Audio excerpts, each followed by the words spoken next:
वहां के लोगों को मरने के लिए मजबूर किया। मैं हिंसा का समर्थन नहीं करता, मगर आप ये बताओ, अगर वहां फिलिस्तीन की लड़ाई गलत है तो देश ने जो आजादी की लड़ाई लड़ी अंग्रेजों के खिलाफ, वो कहां सही है आप बताओ। यहां भी तो शहीद आजम सरदार भगत सिंह ने अपने प्राणों के बलिदान दिए, उनकी यूनिट ने प्राणों के बलिदान दिए अपनी मातृभूमि की रक्षा के लिए, उसको आजादी के लिए अंग्रेजों से।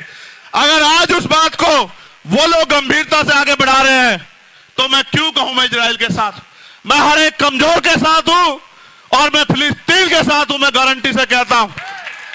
क्योंकि अगर किसी का हक छीनेगा वो चुप नहीं बैठेगा, सरकार को जवाब देना पड़ेगा कि सरकार अपने निजी स्वार्थों के चक्कर में विदेश पॉलिसी खराब ना करे। आप अटल जी का बयान सुनना, अटल जी फिलिस्तीन के साथ थे, नेहरू जी फिलिस्तीन के साथ थे, इंदिरा गांधी फिलिस्तीन के साथ थी, और आज की सरकार इजराइल से वो उनकी जांच एजेंसी है जिससे हमारे नेताओं के अकाउंट खंगलवाने हैं, उनके फोनों में क्या ये दिखवाना है, उनकी इंक्वायरी करवानी है। अपने निजी संबंधों को बचाए रखने के लिए अपने देश की फॉरेन पॉलिसी खराब कर रहे हो। चाइना का मुकाबला करो अगर तुम में दम है प्रधानमंत्री जी, हम आपके साथ खड़े हैं। चलो चाइना की तरफ आगे बढ़ो, चलो कूच करो, हम देखेंगे आप में कितना दम है। आज से पहले गोली हम खाएंगे, ये देश हमारा है, इस मुल्क के लिए शहादत हम सहेंगे। लेकिन अगर आप देश से गद्दारी करोगे तो ये होने नहीं देंगे, हम इस बात को याद रखना। पूरी भीम आर्मी, पूरी आज समाज पार्टी शोषितों, वंचितों, मजलूमों के साथ खड़ी है। और आप इतिहास जानते हैं,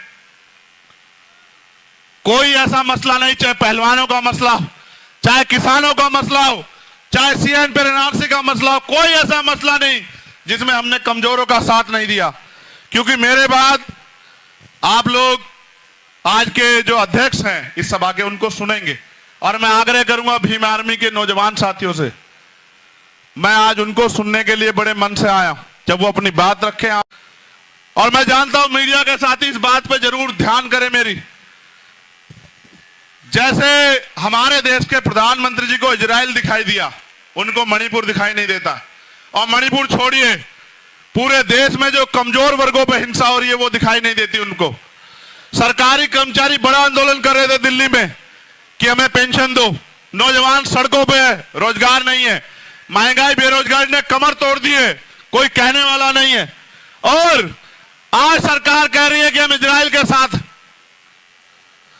आप ये जानते हो, अगर आपने इतिहास पढ़ा, और मेरा जमीर इस बात की गवाही देता है कि हमें हमेशा कमजोरों के साथ खड़ा होना चाहिए, अपने हक की लड़ाई लड़ने वालों के साथ खड़ा होना चाहिए।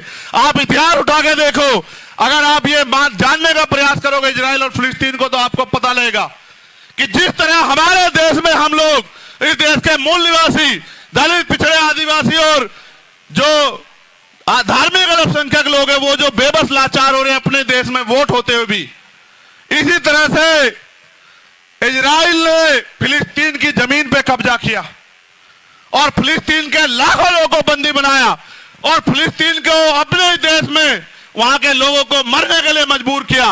मैं हिंसा का समर्थन नहीं करता।